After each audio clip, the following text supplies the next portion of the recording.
era que no estaba en el lugar correcto. ¿Cómo estás, Juan Diego? Hola Claudia, ¿cómo te va? Bien. ¿Cómo Qué te gusto trata la tenerte cuarentena? aquí de invitado. La No, gracias, cuarentena. no, gracias a Antónima y a Masa Crítica por la invitación. ¿Cómo no? Como Claro que sí. te preguntaba que cómo te trata la cuarentena. Pues soy consciente de que es mucho mejor que otras personas, así que no me voy a quejar. Claro. Eh, sí, más que nada, creo que como estamos todos, ¿no? Con un poco de ansiedad y de preocupación. Eso es como lo más ahora mismo, ¿no? Pero fuera de eso, creo que bien. ¿Y a ti? Bien, igual, ¿no? La misma situación de entender que la situación podría ser mucho peor y lo es para mucha gente, por razones que las podemos discutir ahora, con bastante trabajo y con esta sensación de, sí, como dices, ¿no? Ansiedad e incertidumbre. Yo creo que es lo principal. Me da risa porque pareciera que estuviéramos como en la misma casa. Sí, como el color de Y el color de la puede pintura. ser el fondo y que todo es igual. Bueno, vamos comenzando, ya está empezando a llegar la gente. Yo quería comenzar, bueno, el compañero eh, Juan Diego, que es politólogo y es investigador, nos va a acompañar esta noche y vamos a hablar sobre la pandemia como algo político, un problema político. De hecho, es un tema que he visto, no sé si tú habrás visto también en las redes sociales, que causa cierta incomodidad hablar de esto como algo político. Obviamente no en todas las personas, pero sí hay cierta como reticencia a hablar de esto como algo político porque se piensa que es una suerte de oportunismo o que son ganas de molestar o que son ganas de pescar el río revuelto, como dicen muchos. Pero definitivamente, si bien estamos lidiando con una cuestión que es biológica y que es natural, también tiene unas consecuencias sociales y por ende políticas. Entonces creo que es importante empezar por allí. De hecho, yo pondría también por delante a Gramsci con esta idea de que lo viejo no termina de morir y lo nuevo no termina de nacer. Estamos en un momento político muy importante, es histórico, desde un punto de vista también de economía política. Entonces, claro, esta palabrita es un poco puede confundir un poco. Yo creo que la palabra político o politizar se usa con un sentido un poco peyorativo. Entonces, te voy a dejar a ti, como politólogo, que nos expliques un poco de qué se trata cuando decimos que la pandemia o esta crisis que estamos viviendo ahora, que un pequeño paréntesis antes de dejarte hablar, que no es una crisis nueva. Sabemos que ya la crisis social más bien se está viendo exacerbada o está empeorada por esta pandemia y ya no tenemos que irnos muy lejos. Podemos recordar el estallido social que hubo a finales del año pasado en distintos países de Latinoamérica, inclusive en Panamá. Aunque aquí quieren decir que solamente era por el tema de las reformas, pero hay otro trasfondo que analizar. Entonces, cuando hablamos de que la crisis es política, ¿a qué nos referimos, Juan Diego? Sí, bueno, primero que nada, y gracias por darme el pie ahí, cuando hablamos de politizar, hablamos de traer un tema que normalmente no estaría en la esfera pública o política, ¿no? Y que está en la esfera de lo privado, de lo personal o de lo no político, y traerlo hacia lo político. Pero decir que se está tratando de politizar con los matices que se quiera decir, ya sea en el matiz peyorativo de que la política es mala o que se está haciendo politicaría, que es realmente una forma de decir la política que no me gusta cuando hablamos de politiquería, porque la política existe y existe, nos guste o no, ¿no? Entonces, cuando hablamos de que se politiza la pandemia, eso hace un poco de ruido porque la pandemia ya es política, ¿no? Porque al ser una crisis, abre el espacio para la disputa de, uno, el poder principalmente, como es lo esencial en la política, el conflicto y la disputa por el poder, pero asimismo también la disputa por las ideas y por los recursos. Y esta es, como tú bien dices, una crisis que acentúa las crisis preexistentes, entre ellas la crisis social, una incipiente crisis económica que se hablaba no solo, digamos, no por hablar de Panamá o de Panamá únicamente, sino a nivel del sistema global económico, pero también algo que muy poco se habla, se habla un poco, ¿no? Pero no está en el centro o al frente de la conversación, que es la crisis ambiental, la crisis climática, que tiene mucho que ver con cómo este suceso de la irrupción del coronavirus, del COVID-19, se desarrolla como se desarrolla, ¿no? Que tiene que ver con la devastación de los ecosistemas, la relación del ser humano con los animales y su entorno, la urbanización, el tema, todo eso, ¿no? Que tiene que ver con, que es algo mucho más complejo y más matizado que muchos de los discursos simplistas y diría yo también que racistas sobre costumbres culturales en China o sobre comer murciélagos o cosas así. Es algo mucho más profundo, ¿no? Acentúa las crisis existentes como apuntan abajo, y las crisis abren ese espacio, ¿no?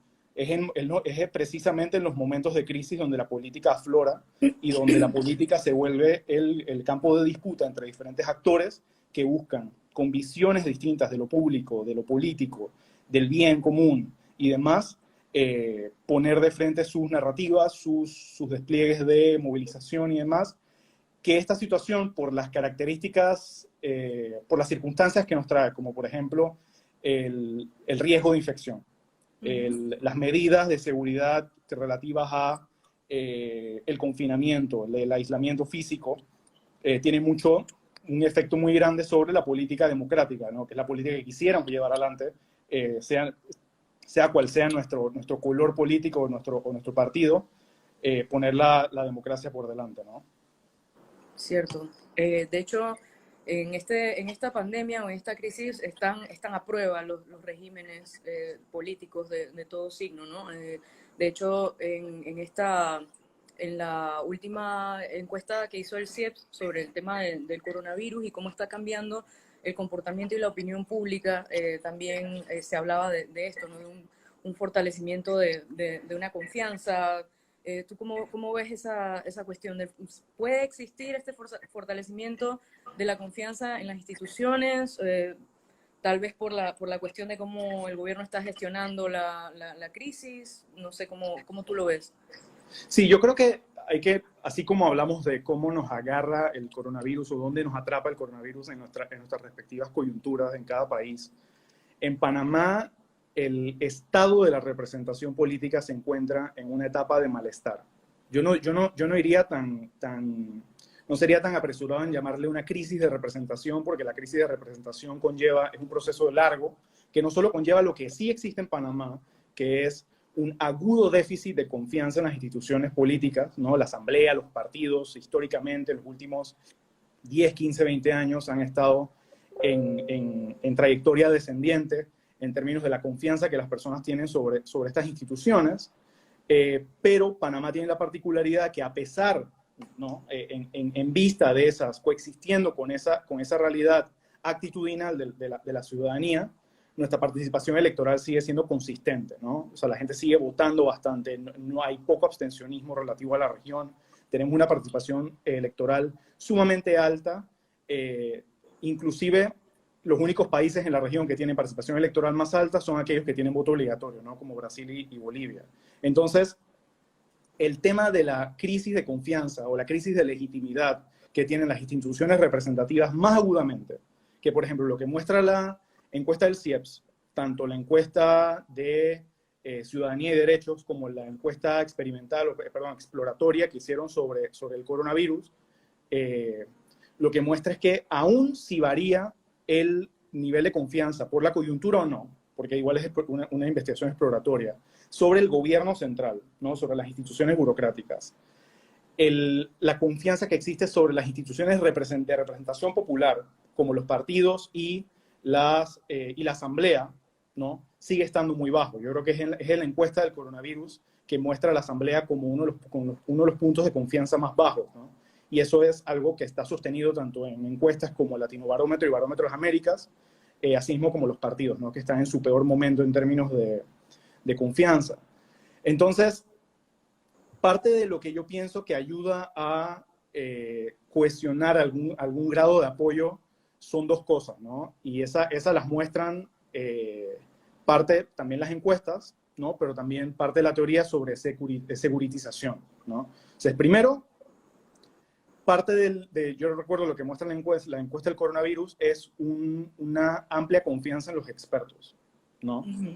Entonces aquí el gobierno panameño ha tomado, digamos, la iniciativa de, a diferencia de otros gobiernos, como por ejemplo Brasil o Nicaragua, El o Salvador. inclusive El Salvador, inclusive Estados Unidos, de tener una opinión cuando no llena de desdén o por lo menos de rechazo a los consensos científicos. Aquí sí se ha puesto por lo menos el tema epidemiológico que en Panamá, desde la construcción del canal, y supongo que de antes, no soy experto en el tema, puede que de antes de la construcción del ferrocarril, tiene una tradición de investigación en epidemiología e enfermedades infecciosas de muy larga data, ¿no? Y eso también lo muestra, recuerdo la encuesta del CIEPS con la buena valoración que se le da al trabajo del Instituto Borges, ¿no? Entendiendo que la comunidad científica es mucho más amplia que eso y las personas que están trabajando en eso son bastantes más de lo que solamente tiene el Borges, ¿no? Que ya es bastante.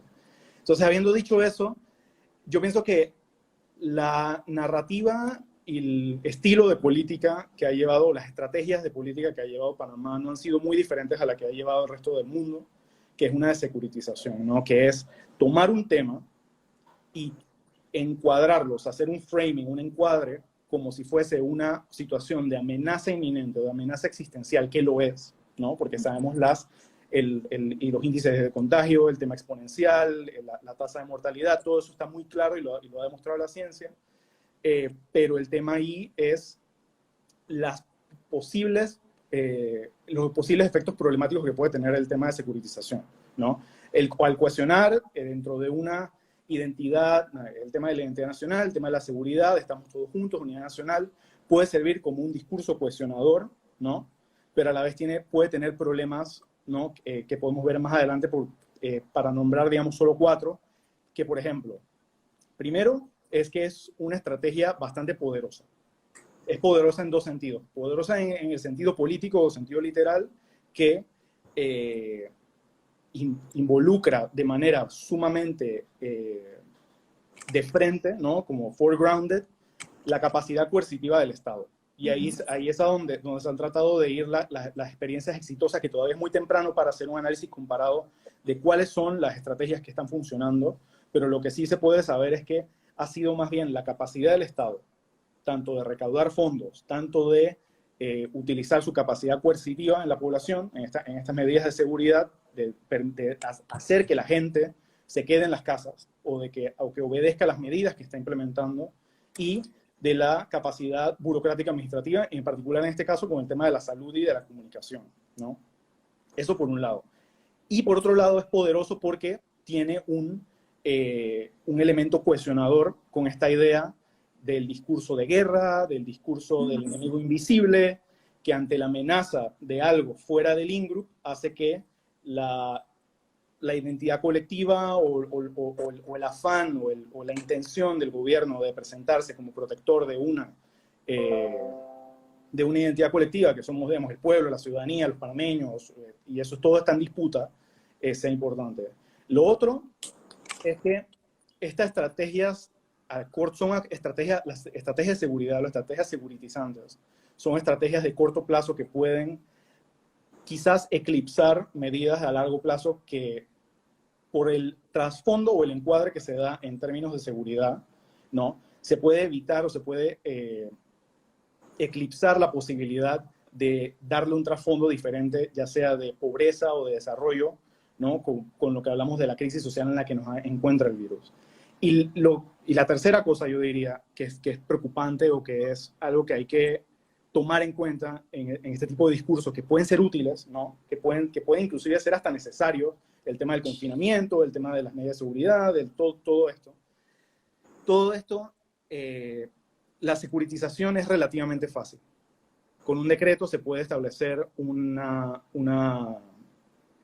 cuarentena, un lockdown, un periodo de confinamiento y otras medidas de seguridad, pero sacarlas no es tan fácil, ¿no?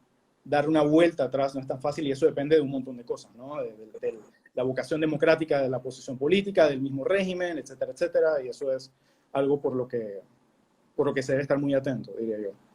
ahí hay algo sumamente importante porque es esta idea de qué pasa con la democracia cuando ya no puedes salir a protestar, ¿no? ¿Qué pasa cuando no puedes exigir un derecho? O sea, está toda esta cuestión de, sí, es necesario, perfectamente, como bien dices, pero luego cuando quieres retirar esas medidas, está esta, este peligro de cómo se hace o de qué tan rápido volvemos a como estábamos antes en términos de derechos civiles. Entonces, en ese sentido, ¿cómo consideras que puede afectar a un régimen democrático estas medidas?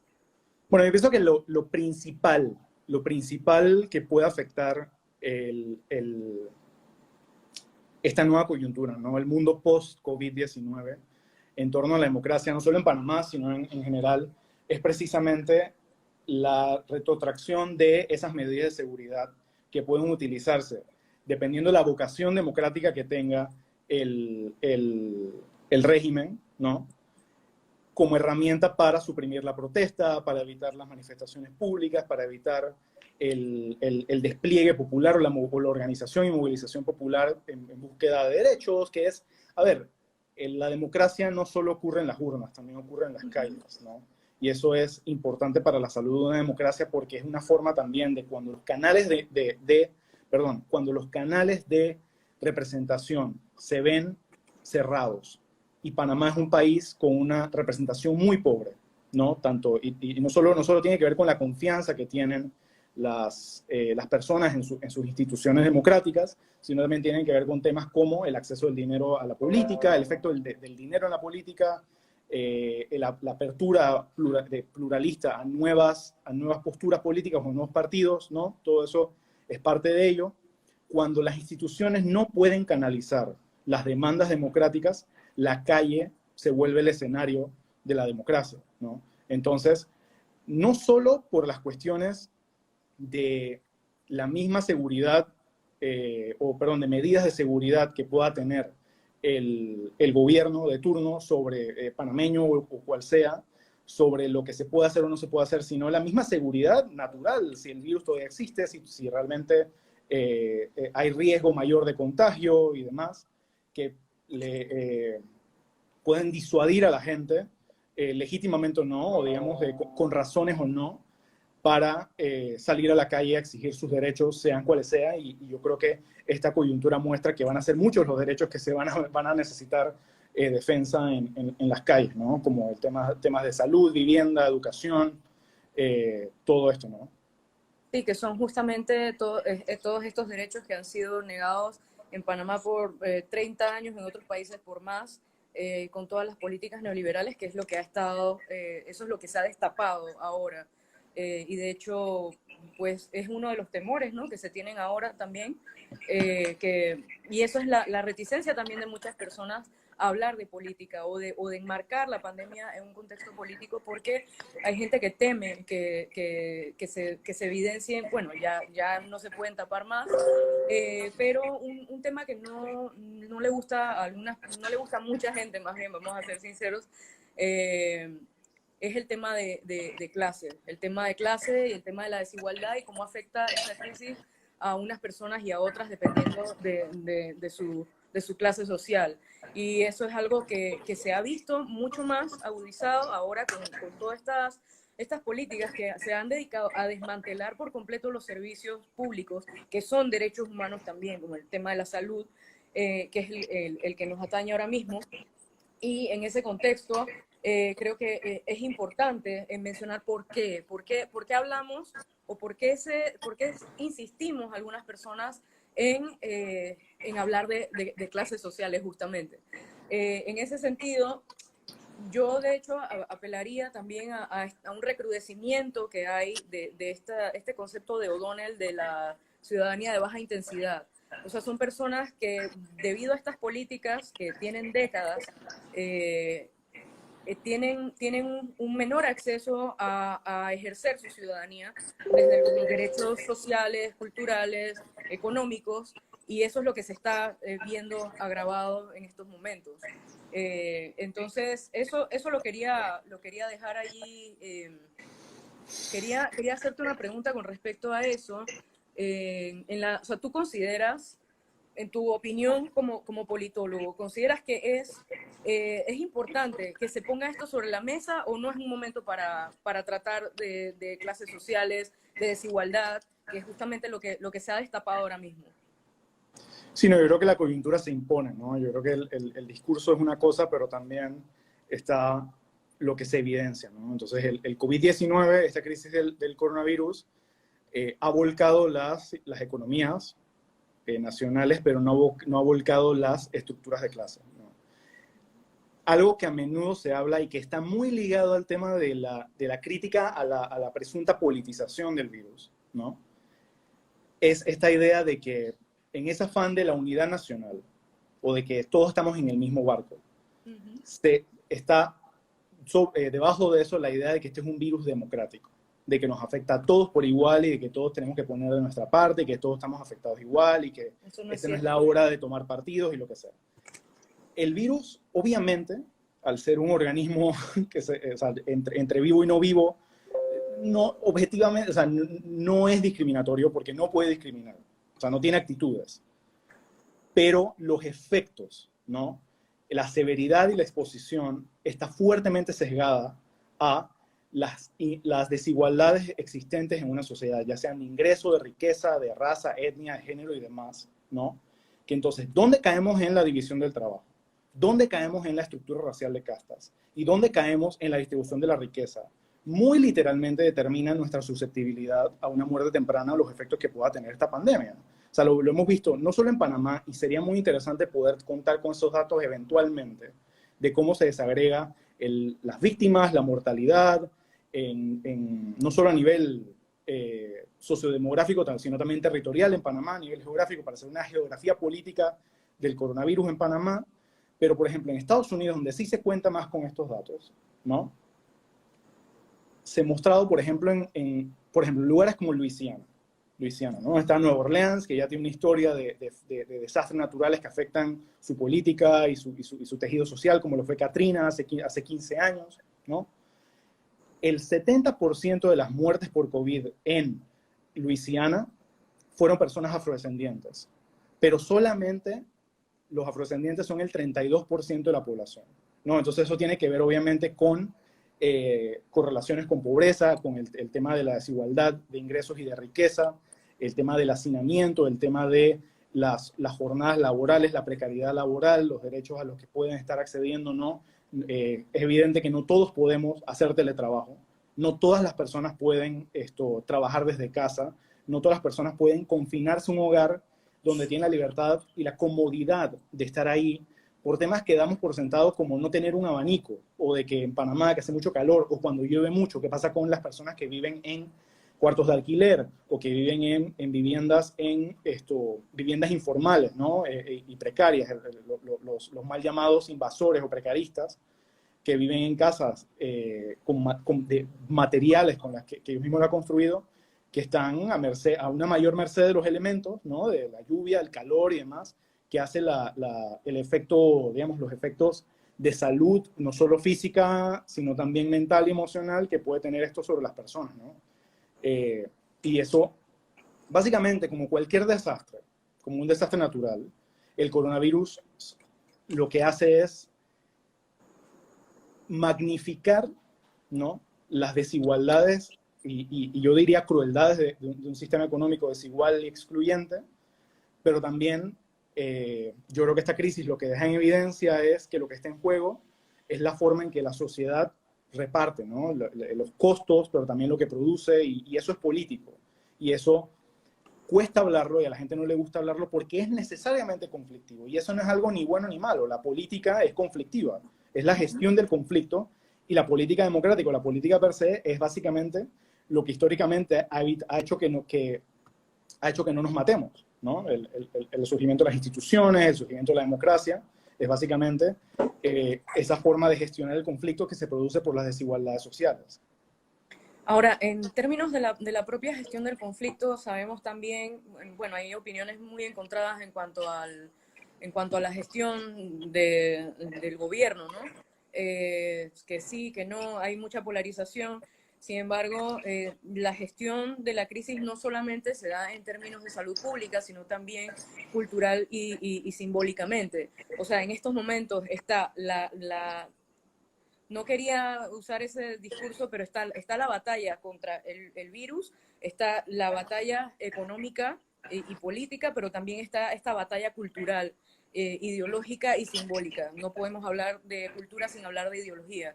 Entonces, ¿cómo ves el uso de lo simbólico? Por ejemplo, bueno, aparte de convertir esto en una teletón y de apelar a una falsa solidaridad, ¿cómo ves el uso de símbolos como la bandera cargada en un helicóptero, un religioso que sale a pasear con un crucifijo, el uso de que si Rubén Blades, que si la policía, la propia policía también instrumentalizada en términos simbólicos para como levantar ese ánimo? Y es algo que tampoco le gusta a la gente que se critique, es algo que la gente dice, no, que es hater, eres hater o eres un amargado, pero la realidad, y antes de darte la palabra, yo considero que sí hay una instrumentalización de lo simbólico y de lo identitario para crear una cohesión que no existía y para evitar que la gente entre en pánico. Entonces, políticamente e ideológicamente esto también tiene un peso. ¿Tú cómo lo ves? Yo pienso que, a ver, en Panamá muchas de estas herramientas simbólicas, ¿no? Estas herramientas heurísticas como, por ejemplo, el nacionalismo, el tema de la seguridad, ¿no? De la policía, de la militarización de la policía, que es un proceso no de ahora, es de larga data, lleva por lo menos 10 años, algunos dirían que aún más, es algo que no se ha estudiado mucho, y el tema religioso, son formas de buscar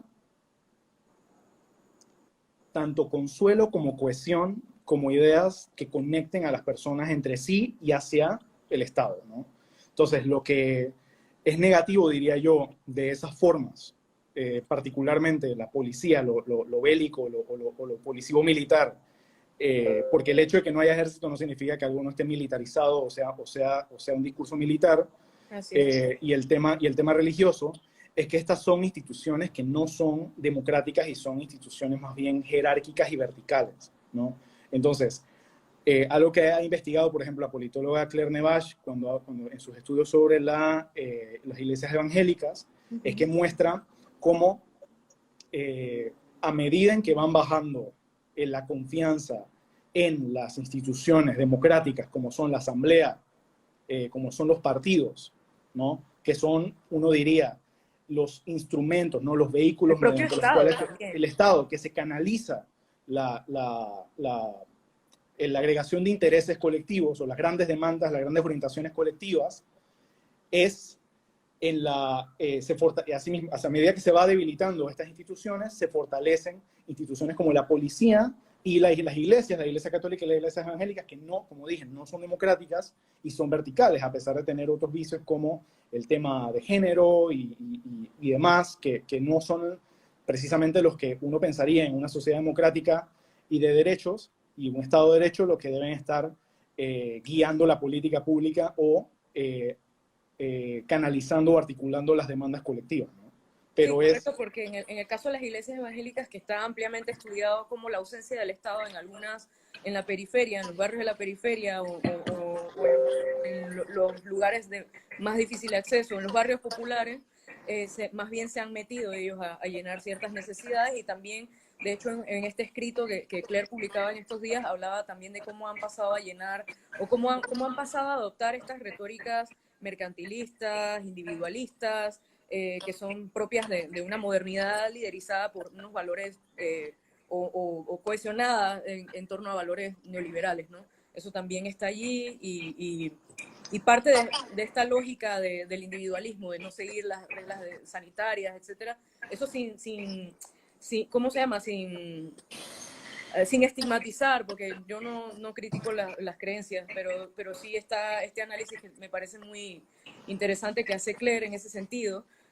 Por ahí creo que bueno, yo creo que esta pregunta ya la respondiste. Preguntan, ¿qué opinas sobre el patriotismo y el nacionalismo como elementos simbólicos para la cohesión en momentos de crisis? Es básicamente esto. También está mucho Bueno, hace un rato veía comentarios sobre el tema de la solidaridad.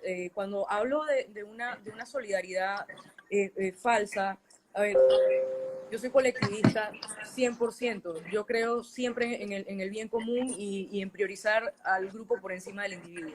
Yo sé que a mucha gente eso le hace ruido, pero es lo que es. Entonces, lo que quiero decir con esto no es que yo no crea en la solidaridad, pero pienso que hay que hacer un análisis un poco más profundo del discurso que está haciendo, que está instrumentando el gobierno. En este caso, que hablan de una solidaridad, sin embargo, no son claros con las medidas económicas, nadie tiene claro el tema del bono. Ahí estamos viendo las protestas de gente en barrios populares que está demandando su bono porque hay un solo desorden y un despelote, están sometidos al clientelismo también, y nos hablan de solidaridad, pero pues ahí se mantienen todas estos subsidios de gasolina, de celulares, de choferes, gastos de representación, que se niegan, o sea, nada, no hacen mención absolutamente a nada de eso.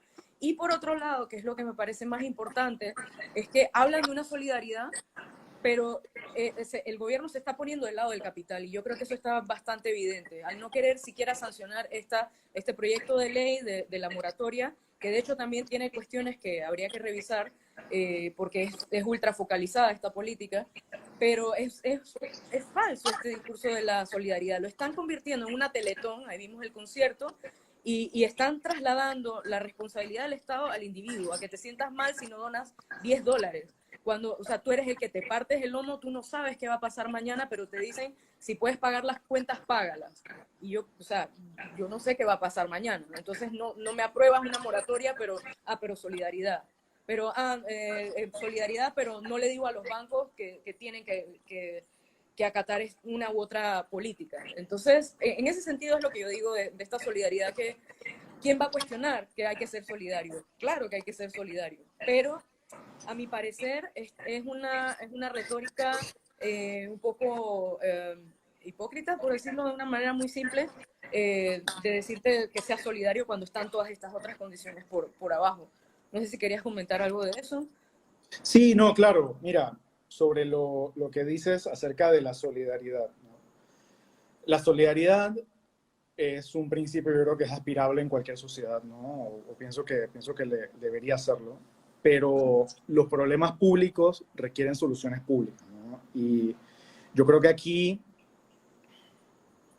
es un poco difícil hablar del rol del Estado cuando el Estado cuando el Estado está capturado por intereses individuales, de intereses particulares. Y esa ha sido la historia del Estado panameño, me atrevería a decir que desde siempre, pero por lo menos en la política democrática post-invasión, el espacio de entrada de nuevos actores que puedan disputar, ¿no?, los consensos que se articularon en los 90 ha sido muy difícil.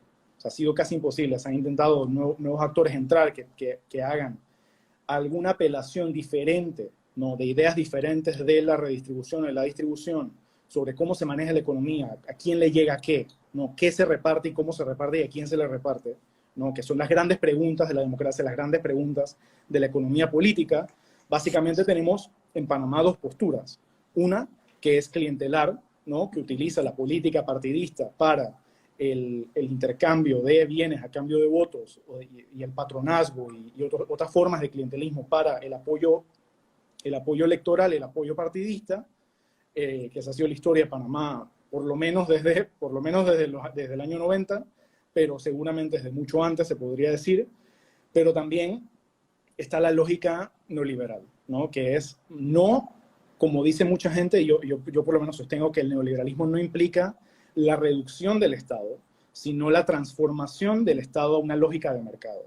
Entonces ahí todas las cuestiones que tengan que ver, tanto en estas dos figuras, ¿no?, que tengan que ver con la redistribución, con la recaudación y la fiscalidad, ¿no?, son difíciles de traer a colación cuando no hay vehículos políticos que traten de articular esas demandas. En el Latinobarómetro y en el Barómetro de las Américas, que son dos encuestas a nivel regional, que desde los años 90 y los años 2000, respectivamente, han medido la opinión pública a lo largo de la región. En Panamá miden que la mayoría de las personas, y cuando digo la mayoría de las personas no me refiero al 50%, sino inclusive hasta el 80% de las personas están a favor de la idea de que se gobierna para unos pocos en Panamá. ¿No? La gente lo tiene claro, ¿no? Y no es una posición, no estoy diciendo esto ideológicamente, es lo que muestran las encuestas. Y asimismo, en el Barómetro de las Américas, eso es en el Latinobarómetro, en el Barómetro de las Américas muestra cómo el 70-71% de las personas recientemente, 2016 y 2018, están a favor de un mayor rol del Estado en la redistribución de la riqueza para reducir la brecha entre ricos y pobres. Y cuando hablamos de que esto en los últimos años es de 70-71%, esto es inclusive menos una disminución de lo que era hace 10 años. En los años 2008, 2010 y 2012 era aproximadamente entre 78% y 86% de personas que estaban a favor de esa afirmación. No obstante, por el problema de la representación en Panamá, por qué tan cerrado es el sistema a nuevas posturas, no solo por las reglas electorales, sino por las formas del sistema de partidos, el tema de la membresía partidista y otros temas que son se escapan en detalle de lo que estamos discutiendo, cierran la entrada a fuerzas políticas que pudieran orientar esas opiniones o esas actitudes hacia un proyecto político que busque hacer preguntas, lejos de, antes de siquiera disputar el poder mayor, la presidencia o la formación de un gobierno, es en la asamblea, que está tan debilitada en temas de legitimidad, ¿no? Tener voces que puedan llamar a esto, ¿no? Entonces, y ahí es donde yo pienso que el tema del nacionalismo y el patriotismo yo creo que tiene una tradición muy larga en Panamá, que tiene mucho que ver con la formación de la identidad nacional, la formación del Estado nacional en Panamá, el tema de la intervención y la ocupación y posterior invasión de Panamá por Estados Unidos. Mucho tuvo efecto sobre la formación de ideas nacionalistas en las fuerzas políticas de Panamá y en figuras políticas de Panamá, y ese legado todavía sigue. Y yo creo que eso abre avenidas de investigación muy importantes, especialmente cuando se vincula con la desigualdad que se vive en Panamá. Porque son dos ideas que no necesariamente son contradictorias. Pero cuando Benedict Anderson, ¿no?, el gran teórico del nacionalismo, habla de la nacionalidad. El nacionalismo es básicamente él lo llama una camaradería horizontal y profunda, que a menudo puede chocar con la idea de que unos son menos iguales que otros, por ponerlo de una manera, ¿no? Que existe una desigualdad, chocando con la idea de que todos somos iguales en una estructura política. Alguien por acá, antes de que, es que están pasando tantos comentarios y preguntas interesantes que estoy, aquí por ejemplo alguien mencionaba que, que cómo llevar a la mesa los intereses de los trabajadores no representados por sindicatos, que son la gran mayoría, que es verdad que en Panamá hay un porcentaje de sindicalización muy, muy bajo, que es como de 12%, en países nórdicos es 70, 60, 80. En este caso, sí sería una buena pregunta para hacernos por qué no existe una mesa de gestión de crisis multisectorial compuesta y de carácter nacional, compuesta por distintos sectores que lleven sus preocupaciones, sus intereses, y que los pongan sobre la mesa para que se les dé respuesta. Es verdad, eso yo estoy totalmente de acuerdo en ese sentido. Acá había otra sobre la... Bueno, alguien está preguntando dónde pueden leer tus escritos, si tienes algún lugar donde puedan leer cosas que hayas escrito. Bueno, algunas cosas están en la revista Panameña de Política, que es una revista indexada del Centro de Iniciativas Democráticas, que es una organización a la que pertenezco, que está dedicada a la promoción de la democracia y los derechos humanos en Panamá y en el mundo. Y en esa revista, la RPP, que lo pueden buscar en sidenpanamá.org, hay algunas cosas que he escrito, algunas cosas están en trabajo, en publicación, en prensa. Trataré de publicitarlo lo más posible. Sí, y también por acá había otra que dice que teniendo un Estado tan corrupto, el tema de la corrupción es otro tema importante acá, que también sale con lo de la pandemia. ¿Cómo se puede confiar en que esta redistribución se daría justamente? Yo la respuesta que daría sería una reforma fiscal progresiva, verdaderamente progresiva, que aquí es regresiva. Aquí la gente siempre habla de que no, que la clase media es la que paga impuestos, pero el trabajador de a pie y el que no tiene tarjeta de crédito también paga impuestos. El tema es que, y de hecho, el consumidor y las pequeñas empresas pagan más impuestos que toda esta gente que le gusta decir que son los únicos que pagan impuestos. En ese sentido, creo que es lo primero y es una de las cosas que los economistas aquí en Panamá, de hecho hay varios economistas neoliberales en Panamá que son bastante conocidos y ya han empezado a hablar de desigualdad y de cómo esta pandemia la ha recrudecido.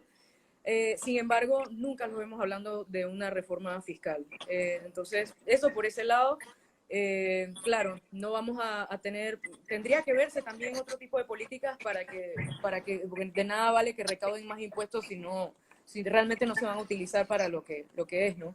Entonces, en ese sentido, en términos de políticas públicas, ¿tú cómo lo verías? ¿Qué otras cuestiones se han hecho, por ejemplo, en otros países donde el tema de la corrupción se ha atacado más fuertemente?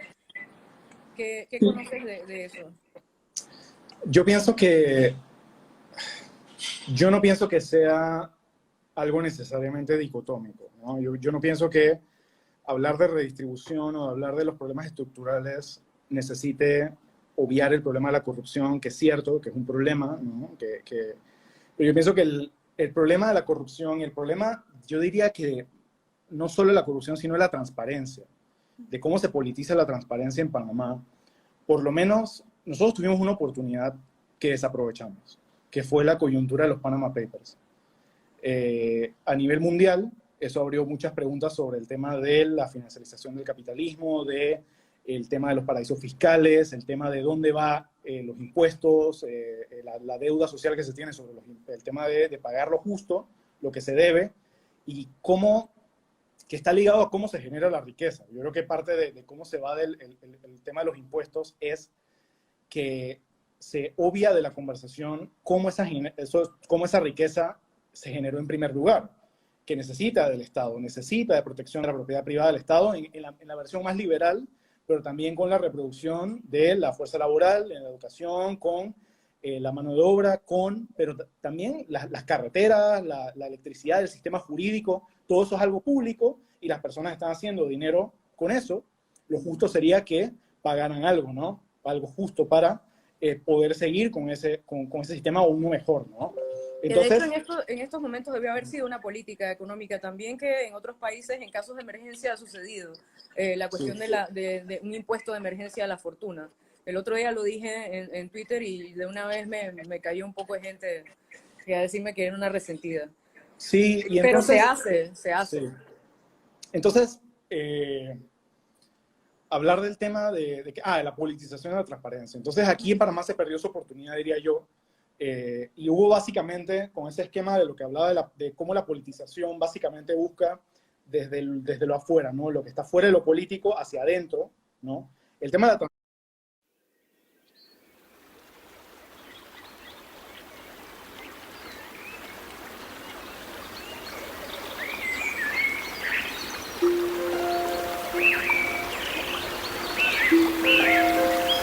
al Estado y personas estaban lucrándose de eso, a finalmente todos los escándalos que hubo con las donaciones y planillas en la Asamblea Nacional, que fue uno de los grandes detonadores de campañas como no la reelección y de la explosión de candidaturas independientes que hubo en las últimas campañas electorales. Entonces, se pasó el tema de la corrupción y el tema de la transparencia de un fenómeno que puede existir tanto en lo político o en lo público como en lo privado a algo que es solamente posible e inclusive inherente de los políticos, ¿no? Entonces la gente se queja de que los políticos son malos, que los políticos son inherentemente corruptos y todo eso, ¿no? Que sí lo son, el índice de corrupción en Panamá es muy alto y hay un montón de medidores para eso.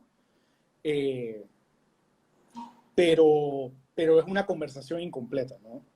De cómo la corrupción existe en un sistema donde el Estado y los intereses particulares, los intereses económicos están interrelacionados en la forma de políticas públicas que ejecutan y que no ejecutan, del tipo de impuestos que se cobran o que no se, el tipo de régimen fiscal que se tiene o que no se tiene, y eso en parte tiene que ver con los problemas de la representación. Como dije anteriormente, el efecto del dinero en la política, las últimas reformas electorales ayudaron un poco con el tema de los topes y el tema de la transparencia de quiénes son los que están donando a qué campañas, pero tenemos toda una generación de procesos electorales donde no había topes de donaciones privadas a la política, con cero posibilidad de rendición de cuentas de quién estaba donando a qué campañas y cómo se podía estar beneficiando con eventuales políticas públicas como precio de esa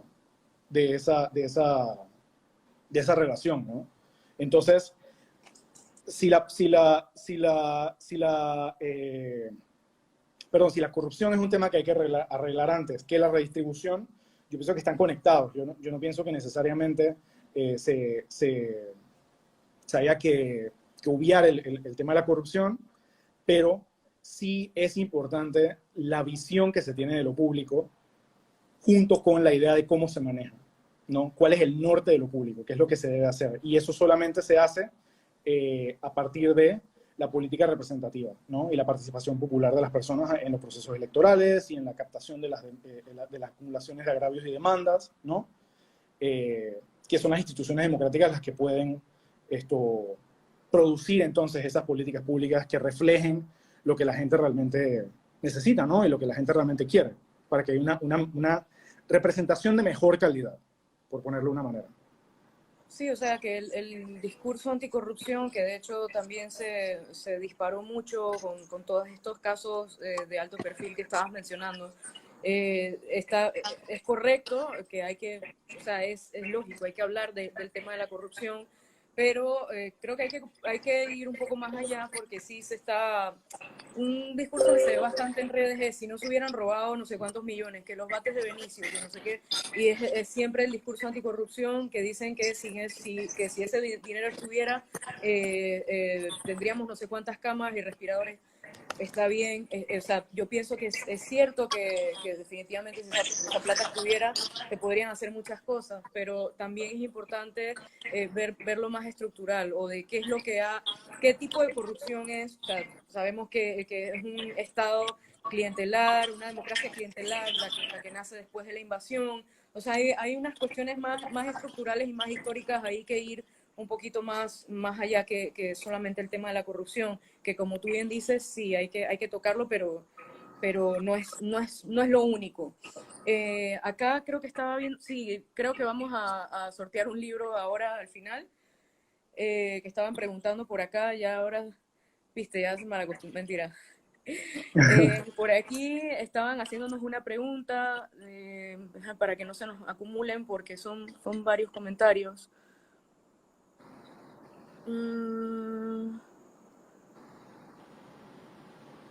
Bueno, pues sí, aquí estamos con el tema de la corrupción.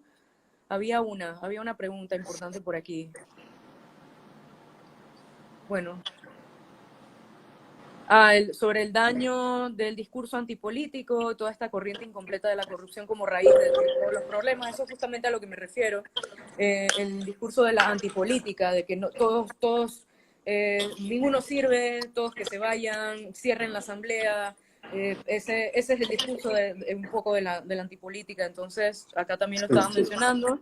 Que ahí, por ejemplo, el riesgo es que, o sea, la política no para, ¿no? La política no se detiene. Entonces, el discurso antipolítica presume una ausencia de la política, cosa que es imposible, es un vacío que eventualmente se va a llenar. Y si se hace tirando las instituciones y la democracia por las ventanas, son peores los actores políticos que pueden tomar el poder que va a existir, porque el poder es relacional, el poder político también es relacional, y entonces de esa manera puede ser peor de lo que actualmente tenemos, ¿no? Entonces yo creo que hay que tener mucho cuidado con lo que se pide cuando hablamos de la antipolítica, ¿no? A pesar de que nos puedan o no gustar los políticos actualmente existentes o los partidos actualmente existentes, yo creo que las alternativas no son particularmente no nos favorecen particularmente. Sí, acá están diciendo que para que no tengan que buscar las preguntas, que usen el botón de hacer preguntas, que lo hace más sencillo. Si pueden, por favor. Acá también había la cuestión sobre el rol del Estado, que bueno, que mucha gente aún en estos momentos sigue cuestionando el rol que pueda tener el Estado en todo esto. Yo creo que se ha hecho bastante evidente. Claro, la teoría del Estado es muy amplia, pero tú en este momento, ¿qué resaltarías sobre el tema del rol del Estado, aparte de contraponer esta idea de Estado y mercado? Yo pienso que esta crisis ha traído de vuelta al Estado, ¿no? Quizás obviamente no de manera definitiva o de manera contundente, pero sí ha puesto en el top of mind de las personas el rol del Estado. En la gestión de crisis, en el manejo de lo público, que en emergencias como estas, el ánimo de lucro es incapaz de poder organizar o estructurar la redistribución de los recursos y del bienestar que se necesita en un momento donde se disputa, ¿no?, la cuestión de o si se pone de frente la economía o la salud. Y cuando hablamos de la economía, suena como algo etéreo, abstracto, pero hay que saber de qué se está refiriendo. Se está hablando de el mercado, se está hablando de algunas empresas, ¿de qué se está hablando, ¿no? Entonces, cuando se habla de eso, el rol de planificación del Estado, de poder desplegar la capacidad del Estado, ¿no?, que hablamos que fue la parte coercitiva, la parte extractiva, es decir, la capacidad de recaudación, y el principal instrumento de recaudación es el tributo, son los impuestos, y la capacidad burocrática administrativa de organizar la cosa pública. Yo pienso que la pregunta hacia el futuro es, ¿qué rol va a seguir teniendo el Estado? ¿No? Y yo pienso que va a ser un rol fuerte, por el tema de la vigilancia, el tema del biopoder. Yo creo que esas cosas son importantes y son riesgosas en sí, pero yo creo que toda manifestación del Estado y toda manifestación de las políticas del Estado y de planificación del Estado deben ser democráticas y con amplia participación popular, ¿no? Y eso implica rendición de cuentas, implica descentralización, implica un montón de cosas para que sea la gente la que sea quien está utilizando el instrumento estatal, ¿no? Y obviamente hay cuestiones indirectas como la representación y demás, que a una escala nacional se hace difícil la democracia directa. Eso es un tema de mucha disputa en teoría y ciencia política, ¿no? Pero inevitablemente el Estado va a tener que reivindicarse, pero reivindicarse como un instrumento para la democracia, no como un instrumento para el autoritarismo o para la protección de ciertos intereses. O para la protección de ciertos intereses. Yo pensaría que una de las lecciones que no debemos sacar de esto, que está mucho en la respuesta que han dado países como China o Singapur al respecto, es que la razón de éxito de estos países no ha sido que son países autoritarios, no ha sido que son estados donde no hay democracia electoral, donde no hay democracia a punto, democracia liberal, sino son estados donde hay fuerte capacidad del Estado. Y eso lo podemos también ver en casos donde sí son países democráticos como Corea del Sur, ¿no? Y culturalmente también podemos hablar de una alta cohesión social, que eso es algo que es bastante débil acá en Panamá. Sí. Esto creo que no se debe quedar por fuera. Y por supuesto, Sí. eso también tiene que ver con que se haya impulsado por décadas por cierto tipo de políticas, ¿no? Sí. Bueno, estos lives solamente duran 1 hora o solamente nos sacan ahora dentro de, creo que 5 minutos. Pero creo que podemos hacer un pedacito más ahora que nos saquen, porque hay algunas preguntas que creo que vale la pena responder para que se vuelvan a conectar ahora que se acabe. Acá está la otra cuestión de, esta por ejemplo, que dice, bueno, es que son varias. Déjenme. ¿Cómo se transmite la necesidad de la política a sectores amplios que ya no confían en las instituciones? Esa sería una. ¿Quieres que mencione otras o vas respondiendo? Sí, puedes mencionar otra para ver si se pueden conectar. Vale, acá está que parece no existir conflicto entre los expertos de epidemiología o no se visibilizan. pero sí la hay en asuntos económicos. Déjame ver, que es que esto no... estoy en momento boomer, espérense un momento. Es que ahora Mira, se me... sobre lo primero, sobre cómo se visibiliza la... Mira, yo creo que ahí se está conectado con lo que hablamos al inicio de la dificultad de, de cuáles van a ser las posibles dificultades de la política democrática en el mundo post-coronavirus. Y eso tiene que ver con, como hablamos, cuando las instituciones democráticas son incapaces de canalizar las demandas, es la organización y la movilización, tanto de la sociedad civil, organización de la sociedad civil, sindicatos, movimientos sociales, que pueden ayudar a transmitir estas demandas, este descontento o alternativas de políticas públicas a la palestra, organizar alternativas, pero eso es particularmente difícil en un mundo donde o está o va a estar todavía muy securitizado, es decir, con las mismas medidas de seguridad, mayor represión, mayor vigilancia, o el riesgo de la gente verse disuadida de movilizarse y reunirse, ¿no? Que es básicamente donde se da la democracia, cuando la gente se organiza y se junta, ¿no? De la manera más, dicha de la manera más burda, cuando la gente se reúne, cuando la gente se junta, es que realmente se puede, yo creo que realizar el ideal democrático, ¿no? Al margen y junto con las instituciones. Bueno, acá hay algunas otras preguntas que creo que nos sacarían un poco del tema, aunque están medio calientes, sobre el tema de la pena de muerte a los corruptos, cómo pueden hacer los ciudadanos para accionar en lugar de quejarse ante los casos de corrupción. Yo ahí solamente voy a hablar por encima de formación política y organización, no hay otra forma, es mi forma de verlo. Pero mejor no entremos en esos otros temas porque creo que nos podemos salir de acá. ¿Cómo se puede articular una fuerza progresista en Panamá que sea capaz de ganar elecciones y sentar los verdaderos problemas sobre la mesa? Y ahí vuelvo a hacer énfasis en el tema de la formación y la organización, que sé que es más fácil, mucho más fácil decirlo que hacerlo, pero pienso que es la vía. No sé si tú tienes algo que agregar allí. Sí, bueno, yo pienso que ahí es el gran dilema, ¿no? Yo creo que una de las cosas que ha caracterizado el sistema de partidos en Panamá ha sido la ausencia de partidos de izquierda, ¿no? Sean progresistas o sean de otra índole. Ya ha habido intentos con el partido FAD, el Frente Amplio por la Democracia, de hacer un partido cuya base social era un sindicato de la construcción y no tuvo éxito, no ha Nos tenido quedan 2 éxito. minutos, pero vamos No, a regresar para cerrar con lo último.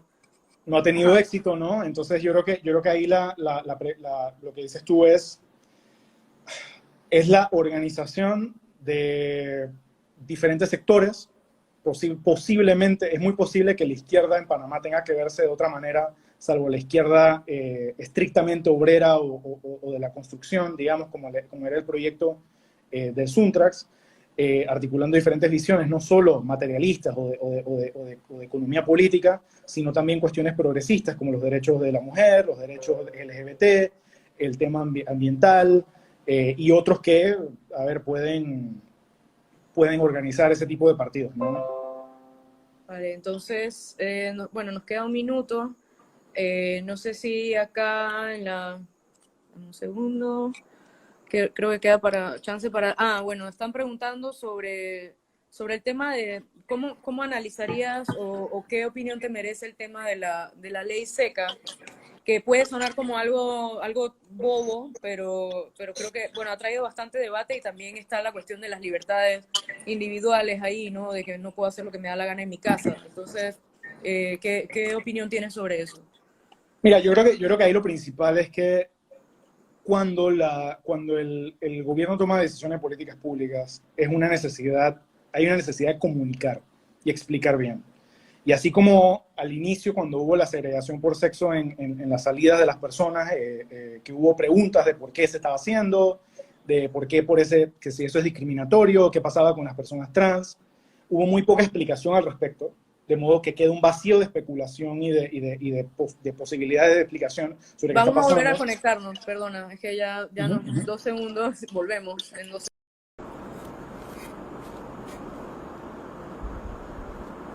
Estamos de vuelta. Estoy esperando a Juan Diego.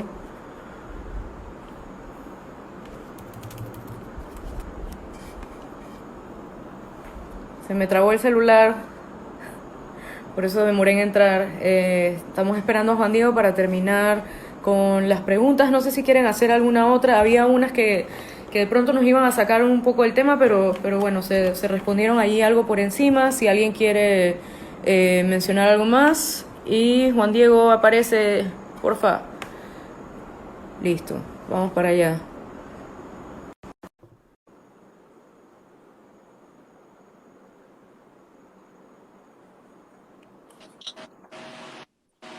Ahora sí. Entonces, lo que estabas hablando era sobre el tema de la ley seca. No sé si lo quieres pegar o quieres comenzar de nuevo porque... Mira, honestamente, yo no soy experto en eso. Yo he escuchado muchas justificaciones a la ley seca en otros países que son, como por ejemplo en Honduras y algunos estados mexicanos, que son relativos a el tema del el abuso de la violencia doméstica, el tema de la propensión a la gente a congregarse por tomar alcohol. Pues no sé, yo realmente no sé sobre ese tema, pero yo pienso que es importante que se haya explicado cuáles son las razones para llevar a cabo esa como una política pública más, o sea, es una medida gubernamental más y debe, en afán de la rendición de cuentas, explicarse, ¿no? Si se está tomando, no solo son las políticas científicas, ¿no?, de salud que deben llevarse a cabo con evidencia, basadas en ciencia y evidencia, pero las políticas sociales también, ¿no? Entonces, dar una explicación de por qué esa ley seca se lleva a cabo es algo bueno o no, debe explicarse y realmente yo no soy la persona capacitada para explicar eso. Okay. Sí, bueno, también han salido algunos argumentos sobre la cuestión de la violencia doméstica, aunque en realidad, bueno, el otro día hablaba con Nelva Araúz, que sí maneja más el tema de esta relación entre alcohol y violencia, bueno, el tema de derechos de las mujeres, pero ella me hablaba de que no existen estudios que digan que dejar de beber va a hacer que la persona violenta deje de serlo, pero es uno de los argumentos, ¿no? Y definitivamente es probable que en el caso de algunas mujeres sí haya habido una diferencia a nivel individual, ¿no? Sí, Pero como bien dices, ajá. sí, no, lo único que agregaría a eso es que aún si esa fuese la razón, o sea, si esa fuese la justificación, yo pensaría, aún de nuevo, sin ser experto en ese tema de políticas sociales o políticas de violencia basada en género, que es insuficiente porque no hay otros temas como de infraestructura ¿cómo se llama?, de albergues y de una infraestructura estatal que ayude a las víctimas de violencia en momentos como este o sin el tema del coronavirus, de modo que eso puede limitar los efectos, aun si fuesen positivos, de la ley seca, ¿no?, asumiendo que son positivos. Acá hay un participante que dice que sí hay datos y estudios que indican que hay un incremento en general de riesgos de salud pública. También había otra persona que creo que era hoy o ayer que veía que hablaba de los riesgos de accidentes viales o inclusive de, claro, en estos momentos no necesitamos más gente en el hospital por cosas que no tengan nada que ver con lo de la pandemia, ¿no? Y hablaban de que también es una forma, bueno, una excusa que la gente agarra para reunirse. Eh, que ven y tómate una cerveza y bueno, también rompen la... Pero si existen estos riesgos, pues definitivamente habría una razón, solo que hubiera sido bueno que lo explicaran también para disipar estas dudas que hubo en la población. Definitivamente, bueno, lo que tú decías antes de que pasáramos a estas preguntas, creo que era sobre la cuestión eh, de cómo, de cómo vamos a salir de esto, o sea, cuáles van a ser los cambios más duraderos, ¿no? Políticamente, en términos del Estado, si saldrá fortalecido, qué será lo que irá a ocurrir. En ese sentido, pues yo creo que lo que ocurra, bueno, podrían ser dos cosas, o se profundiza la lógica especulativa y se pone por encima el capital antes que la vida o vamos a tener que cambiar de lógica, ¿no? Y todo lo que suceda, pienso yo, que va a tener que ver también, y hago énfasis en eso porque es algo a lo que normalmente no se le presta atención en lo político, sobre todo en Panamá, es la cuestión cultural e ideológica. Va a tener que ver en la toma de estas decisiones y en cómo recibimos estas decisiones también. Eh, claro, la cuestión de la organización ahora mismo es un poco difícil, pero creo que de alguna manera va a tener que prevalecer. Hay que ver de qué manera puede prevalecer posterior a esto para vigilar también sobre todo las cuestiones más sociales, ¿no? del Estado, para vigilar que se mantengan. En ese sentido, ¿cuál sería tu lectura de estos posibles escenarios que se barajan o que se evalúan actualmente? Sí, yo pienso que es un escenario muy abierto, todavía hay mucha incertidumbre sobre lo que va a pasar, de cuánto tiempo dura esto, de si va a volver a haber picos, de una vez se bajen las medidas de seguridad y de aislamiento.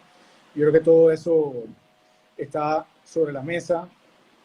Yo pienso que a mí, o sea, por mis intereses de investigación, el tema de la democracia a mí es lo que más me llama la atención, de cómo va a salir la democracia de esta, ¿no?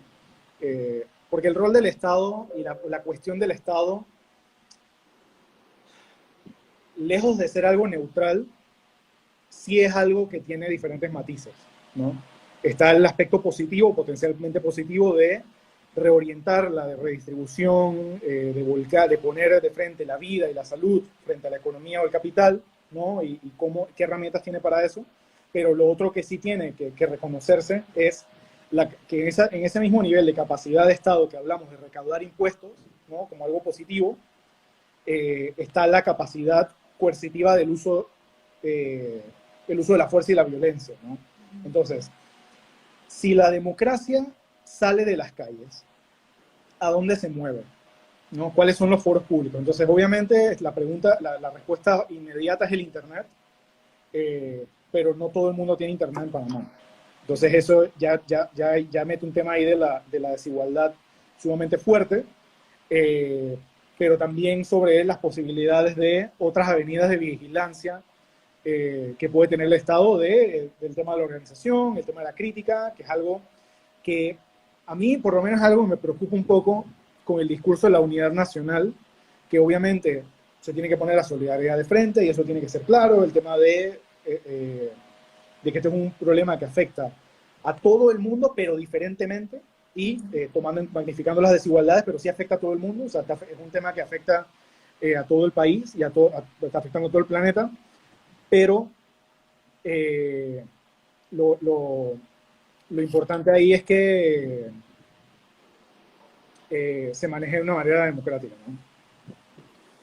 Había una cuestión que creo que interesa a muchas personas que no quería dejar por fuera, fue una pregunta que me hicieron por Twitter, que dice que si podíamos hablar sobre el tema del rescate de empresas.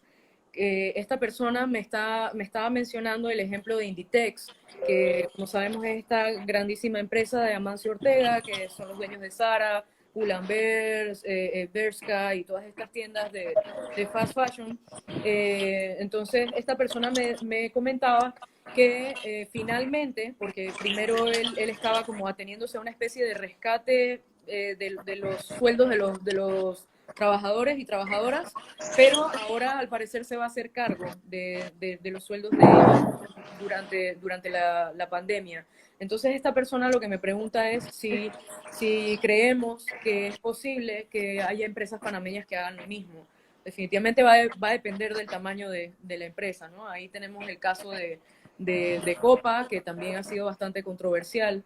Definitivamente nadie se alegra de las pérdidas de empleo ni de las suspensiones de contratos que se estén haciendo allí.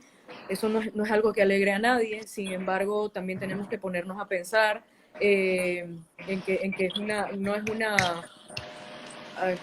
estoy tratando de decirlo de una manera que no sea tan incendiaria, pero lo que quiero decir es que ¿por qué no nos ponemos a ver que se hizo la ampliación de un aeropuerto específicamente para él, tiene un monopolio de duty free, Mucha gente no sabe que es una empresa con bastantes denuncias de violaciones de derechos laborales, y de hecho una cuestión también es que se considera a Mota, Stanley Mota, uno de los hombres más ricos, bueno, el hombre más rico de la región.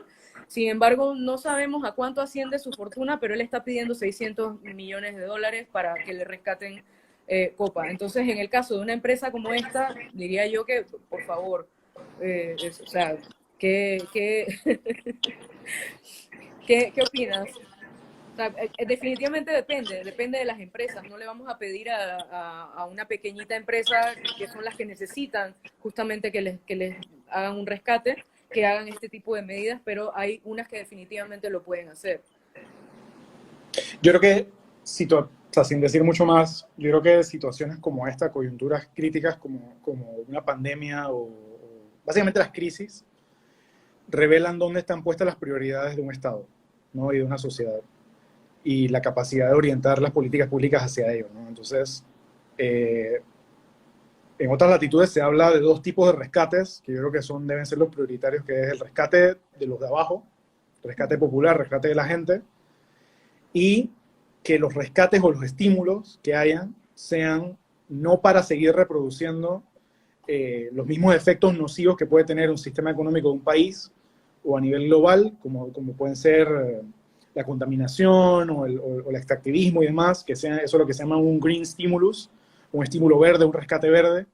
Eso serían como las dos cosas de frente, pero yo pienso que es eso, ¿no? Yo creo que las cosas, las decisiones políticas no ocurren en un vacío, las cosas que pasan en un Estado no suceden en un vacío, son producto de intereses y de balances de poder y demás, tanto en la esfera pública como en la esfera privada, y no ocurren solamente porque sí, ¿no? Yo creo que eso, si ese es el caso, revela mucho de dónde están las prioridades del Estado, y abrir la discusión en dónde deben estar las prioridades de una sociedad, ¿no? Y de la sociedad panameña, que recordemos que es el sexto país más desigual del mundo, lo solemos decir mucho. No sé si esa cifra ha cambiado, pero me sorprendería si hemos salido de los top 10. Sé que estamos entre los primeros 10. También depende de qué índice, qué indicadores utilices. Claro, por supuesto. Hay unos que nos ponen en el 5, otros en el 6, otros en el 8 y así. O sea, pero estamos en los 10 primeros. Sí, entonces está la desigualdad de riqueza, la desigualdad en el uso de la tierra, la desigualdad de la tierra también es un tema que en Panamá debe ser explorado, ¿no? Porque todas esas cosas son el trasfondo en el cual se desarrolla la política, ¿no? No es algo ajeno a la política. A diferencia de lo que muchas personas quisieran afirmar, la economía y la política no están desconectados. Están juntas, o sea, son dos caras de la misma moneda. Sí. Hay gente que en análisis, sobre todo en medios de comunicación, suelen separar ambas, pero esto es economía política, no es economía y política. Sí. Y en ese sentido, yo sí quería, antes de irnos con las últimas preguntas, ya ahora sí para cerrar, y no tengo... Voy a tener que pedir que me traigan el libro que íbamos a sortear hoy, que es sobre filosofía política. Yo quería dejar también como sobre la mesa, ahora que estás mencionando todo esto, que toda esta desigualdad no es solamente, o sea, no es creo que hay que analizarlo en términos sociohistóricos, en términos estructurales, o sea, la propia arquitectura del Estado de posinvasión, con todo esto que mencionaba hace un momento, de las lógicas clientelares. O sea, son cuestiones que se deben analizar más en conjunto y más profundamente para poder... dame un segundo, que acá me... Perdón. Para poder entender incluso las decisiones que está tomando el gobierno actualmente, del lado de quién se está poniendo, que si no dice nada de los alquileres, no dice nada de las escuelas, no dice nada de las universidades. Eso pues tiene que ver incluso con el modelo transitista, que pone todos los huevos en una canasta, que es en la zona de tránsito, y el resto de las provincias quedan desdeñadas. O sea, toda esta desigualdad que nos ha estallado en la cara es una construcción histórica, no es una cuestión que viene de ahora, ni es culpa de este gobierno, ni del gobierno anterior, es la manera en que se ha gestionado el poder y justamente esta cohesión entre poder económico y poder político que es histórica en Panamá y que también tiene que ver con la aplicación del consenso de Washington, medidas neoliberales, o sea, todo esto que hace un momento veía que alguien decía que si todo esto está evidenciando la crisis del sistema de salud, pero es que por supuesto, y no solamente del sistema de salud, son décadas de desmantelar todos estos servicios y ahí estamos viendo los resultados y no solamente, prueba de ello también es que no solamente ha ocurrido en Panamá, o sea, las mismas políticas con las que se ha hecho copy-paste en otros países latinoamericanos están teniendo los mismos resultados, están teniendo el mismo estallido y este temor que se tiene ahora. Entonces, solamente quería dejar eso ahí, que no, esta desigualdad no es algo nuevo ni es culpa de un gobierno, es una cuestión más estructural e histórica, o sea, hay que historizarlo.